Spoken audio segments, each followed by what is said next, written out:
A Claudio Joma la mayoría de ustedes lo conoció como ministro de Transporte a mediados de los 90 de Eduardo Frei Ruiz-Tagle. Después se ha dedicado con enorme éxito al mundo de la empresa privada y ahora a la consultoría de grandes empresas, y es un participante habitual del debate público a través de las cartas en el Mercurio y en muchas otras instancias. Así que, Claudio, te agradezco muchísimo que estemos conversando hoy día. Encantado, Iván, encantado, hablemos de lo que tú quieras. Sí, me llamó la atención una presentación que me mostraste, donde hacías referencia a dos tipos de temas, y te propongo que partamos primero por el de la diferencia entre hombres y mujeres en términos del contagio de esta enfermedad, y también que hablemos más adelante respecto de las posibilidades de vacuna y lo que eso implicaría en términos del mundo. Partamos por eso. Tú dices que efectivamente los hombres nos contagiamos más que las mujeres de la enfermedad de la COVID-19. Efectivamente. ¿Por qué a los Porque hombres les afecta más la sí, COVID-19? hay varias razones aquí que se muestran. Definitivamente los hombres son más susceptibles de contagiarse de la enfermedad y de fallecer a causa de ella. Los números son bastante definitorios. En China, la tasa de mortalidad ha sido mayor en los hombres que en las mujeres. Ahí están las cifras. Esto se ha verificado además en todos los países donde la enfermedad se ha diseminado. En Italia, por ejemplo, el 70% de las muertes hasta hace unos días atrás correspondían a los hombres. En España, 2/3 de las muertes corresponden a los hombres. Las cifras de los 5 países más afectados por la COVID muestran lo mismo. No solo en lo que es muerte, sino también en la mayoría de los países en el número de contagiados. Ya, o sea, Incluso es una cuestión sistemática, digamos. Podemos sistemática. O sea, imagínate tú que también en los niños chicos, los pocos que se han infectado y son bastante asintomáticos, también, y en adolescentes se da lo mismo. Y fíjate tú que en una serie de experimentos donde se infectó a ratones machos con los coronavirus del 2002, el SARS y el MERS, que fue en 2012, son muy parecidos, un coronavirus muy parecido. Los ratones machos resultaron más susceptibles a la infección que las hembras. También este es un dato. Entonces, ¿cuáles serían las razones por las que las mujeres se enfrentan mejor a la Eso, ¿por enfermedad? qué? Y la pregunta es si hay algo que hace más vulnerable a nosotros los hombres que a las mujeres, y vamos a ver que sí. Por cierto que es muy pronto para dar una respuesta científica, esto está recién ocurriendo, pero hay diferencias en el comportamiento que podrían ser un factor. A ver, El ¿cómo es? cigarrillo puede ser una diferencia grande, es decir, los fumadores suelen tener una menor capacidad pulmonar. ¿Y los hombres fuman En China, comprobadamente más que las mujeres, Claudio? perdón, ¿Los hombres fuman comprobadamente más que las mujeres? pero mira tú el caso de China. En China el 50% de los hombres son fumadores y solo el 2%, y algunas Ah, citas ya. hablan del 3%. Ya, o sea, hiper, En hipercuidado. Italia, que es un lugar donde están ocurriendo con mucha intensidad esta enfermedad, el 28% de los hombres son fumadores y el 19% solamente de las mujeres. A nivel mundial, la Organización Mundial de la Salud estima que el 40% de los fumadores son hombres y solo el 19% son mujeres. Entonces, y mira tú la diferencial, es que en el caso de los fumadores, el 12% resulta infectado, pero los síntomas más complejos, e incluso en los fallecidos, aumenta con mucho el número de fumadores. O sea, la proporción de fumadores que arriba a las fases más críticas de la enfermedad es mayor que en el caso de personas que no son fumadores. Entonces, esto podría deberse a muchas causas, y otras, no solo al problema pulmonar que ¿Ya? origina el cigarrillo, sino que los fumadores se tocan más la boca y la cara y podrían compartir cigarrillos contaminados, o sea, ahí hay un Ya. peligro de contagio. Además del cigarrillo está el alcohol. Los hombres también toman más alcohol que las mujeres, mucho más. Mira tú esa cifra ahí. Los hombres consumen en promedio 11 litros de alcohol, Por las mujeres año, solo claro. 2.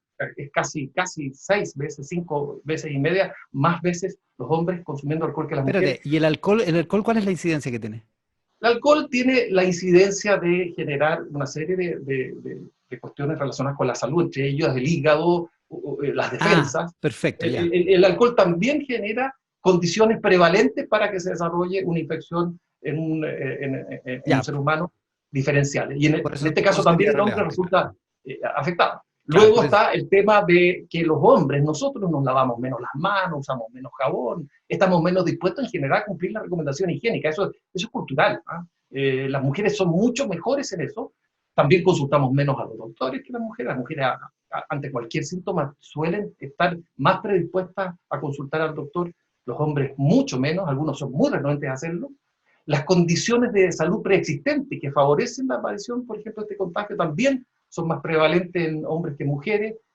Ahí está la estadística en materia de ataques al corazón, de enfermedades pulmonares, de Claro. hipertensión. En todos los casos los hombres aparecen más, la prevalencia de los hombres que las mujeres. Claudio, y todo esto es una cuestión que influye en el sistema inmunológico y en la posibilidad de efectivamente contagiarte. Sí, sí. Todo esto que estoy mencionando favorecen un mayor contagio y también pueden favorecer una mayor gravedad una vez que hay contagio. Entonces, esa es la parte cultural, estas son las costumbres, pero uno podría también tratar de averiguar si acaso hay un factor universal, factores biológicos que podrían estar en juego a favor Claro. de las mujeres. De hecho es así, los hombres tienen respuestas inmunitarias antivirales más bajas, por ejemplo, a una variedad de infecciones que incluyen la hepatitis C y el VIH, que son virales. Es posible entonces que nuestro sistema inmunitario, el de los hombres, no tenga una respuesta adecuada cuando se contagia de virus. Además, mira tú, una variedad de genes que regulan el sistema inmune, que lo activan, están codificados en el cromosoma X, y nosotros solo portamos un cromosoma X, las mujeres portan dos. Entonces, esto también favorece a las mujeres, es decir, hay más genes en las mujeres que impulsan al sistema inmune a actuar que en el caso nuestro. Esto por cierto, no está completamente probado, pero sería un factor a favor de las mujeres. Es posible entonces que algunos genes responsables de la respuesta inmunitaria sean más activos en las mujeres por estar duplicados en esos dos cromosomas, nosotros solo tenemos uno. Ya, eso Los es hallazgos hipótesis. sugieren además que el estrógeno, que es una clásica, digamos, los estrógenos son propios del sexo femenino, podría Claro. estar favoreciendo a las mujeres de los efectos de los coronavirus, ¿no? De hecho, acá hay una profesora del University College de London que dice que cuando miramos los datos vemos que en todos los países con datos agregados por sexo hay entre un 10% y un 90% más de mortalidad entre los hombres diagnosticados con COVID en comparación con las mujeres. Estamos a punto o en el borde de superar el millón de infectados en el mundo. Esa es más o menos la realidad de ahora. La pregunta es, ¿cuándo puede llegar efectivamente una vacuna? Y cómo va a afectar el desarrollo de la enfermedad y la economía mundial, dependiendo de cuándo esa vacuna sea hallada, digamos. Claro, yo creo que esa es una cuestión de fondo, Iván, en el sentido de que el momento en que una vacuna sea creada y resulte ser aprobada, además, por los organismos que hacen esto, que son muy, muy rigurosos, ese momento es crítico. Es decir, si sucede, digamos, a fines de este año, o si sucediera al próximo, incluso en qué semestre del próximo, en qué trimestre del próximo, es una cuestión que es muy definitiva para determinar la evolución no solo de la enfermedad, pero sobre todo de la economía mundial y de la recuperación de la economía, que es lo que más nos importa. El factor crítico es cuándo tenemos una vacuna. Esto es lo que va a definir todo, es decir, la disponibilidad de una vacuna va a definir cómo vamos a pasar el 2021, incluso el 2022. Habrá un antes y un después en el combate al virus, no tengo ninguna duda de eso. ¿Por qué? ¿Por qué Y un hay antes una y un búsqueda después? genética. De verdad que el mundo hoy día hay una cantidad de organismos y empresas detrás de esto que es impresionante. Y muchas, nunca en la historia, de hecho, yo creo que ha tenido lugar una empresa de esta envergadura. Yo diría que solo lo compararía con la llegada del hombre a la luna. Yo era chico pero me recuerdo de esto, cuando Kennedy, el presidente John Kennedy, en el año 62 dijo que íbamos a llegar a la luna antes de terminar esa década. Y 8 años después, el 69, llegamos a la luna con unos riesgos enormes. O sea, hoy día no llegaríamos a ningún planeta antes de 8 años, o en 8 años. Yo creo que eso que fue global, la Tierra entera, a pesar de que era Estados Unidos que estaba haciendo esto, se involucró en eso. Yo creo que esa hazaña me recuerda lo que está pasando ahora con la búsqueda de la vacuna. Porque hay mucho en juego. Una segunda ola de contagio, por ejemplo, en el hemisferio norte, cuando arriben o lleguen al invierno próximo, ya en noviembre, en octubre, noviembre, Ajá. sin vacuna, tendrían una segunda ola de contagio, quizás no tan severa como esta, pero igualmente muy importante. Lo que está en juego es el futuro de la política, de los políticos, de la industria, de la ciencia. Hay mucho dinero detrás de esto y nuestro futuro, yo diría como humanidad, está en juego. Nunca antes también, Iván, se dispusieron de tantos recursos, enorme financiamiento, todo lo que aprendió la humanidad en términos de Big Data y sobre todo inteligencia artificial para diseñar vacunas, moléculas, ¿no? Hay más de 43 empresas. De hecho, ayer estaba viendo que hay 43 empresas formalmente e instituciones que están compitiendo para crear la vacuna. Emprendimientos, otras son universidades, otros son laboratorios bien establecidos, todos detrás con distintas estrategias. ¿Ah? Pero la pregunta es cuándo. Exactamente. Porque la verdad es que todo lo demás, sí, seguro, si sean 3 o 5 años, como son normalmente los plazos de la vacuna. Ojo, no antes. Pocas vacunas se han desarrollado nunca antes de 3 años. Veamos 3 escenarios. A ver. Uno muy bueno, ¿ah? Poco probable a fines de este año, pero sería fantástico, ¿no? Nunca se ha hecho y sería una hazaña extraordinaria, parecida a la que se hizo cuando el hombre llegó a la Luna en apenas 8 años desde que se anunció. ¿Ah? Una hazaña parecida a subir el Capitán en California sin nada. Realmente extraordinario. Y Alex Honnold lo hizo realmente, antes se tomaban meses en esto y el hombre lo hizo en un día. Es increíble, ¿eh? Es el del documental Free Solo, sí. Sí, pues Free Solo. El otro escenario, el segundo, es en el primer semestre de 2021, que tiene una probabilidad de ocurrir, o sea, un año. Todavía sería una tremenda hazaña, pero esto tiene una probabilidad. Y el escenario que yo creo que es el más probable de todo esto es que ocurra en el segundo semestre del 2021, después del invierno 2021. Entonces veamos claro. lo que pasaría en cada uno de esos escenarios. Lo que estoy completamente seguro es que el mundo va a reaccionar como lo vemos ahí en la foto el día que se anuncie esto. Yo creo que va a haber un jolgorio mundial, quizás se va a oír un ruido de miles de millones de voces saltando. ¿Por qué? Las bolsas, por cierto, al alza completamente, porque una vacuna implicaría inmunizar a la humanidad de la COVID-19. Eso es lo que es. Entonces estaríamos libres de este contagio con una vacuna. Pero hay que poner un poco de paños fríos a esto. Veamos un poco la realidad. En Estados Unidos, el 90% de las vacunas experimentan fallas, o sea, fracasan en la fase de pruebas con humanos. Primero pasan bien la prueba con animales, incluso algunas pasan la prueba con los primeros 50, que es la primera fase, de humanos a los que son sometidos. Pero los ensayos clínicos suelen fallar en la segunda fase cuando ya se prueba con miles de personas. Y los ensayos no pueden avanzar tampoco mucho más rápido que la velocidad a la que los seres humanos metabolizamos las vacunas. ¿Sí? Claro. Esta es la razón por la que esto es lento, son meses. Es un tiempo obligatorio, digamos, claro. Hay un tiempo, claro, que lo dicta la biología humana, ¿no? Y la peor pesadilla, Iván, de la industria es claramente una vacuna que resulte finalmente dañina para la salud. ¿Hay ejemplos de eso? Sí, pues en los años 50 se administró una vacuna para la polio que, bueno, en su caso traía un error de fabricación y produjo vacuna en más de 40.000 inoculados, personas que estaban sanas, niños, a los que se le introdujo la vacuna y produjo la enfermedad.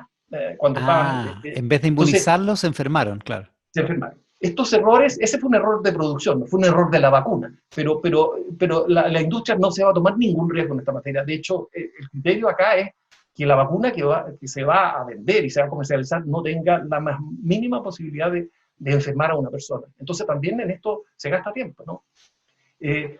Además, no nos gastemos mucho tiempo en esto, pero estas nuevas vacunas están basadas en una sección del DNA del virus, o del RNA del virus en realidad.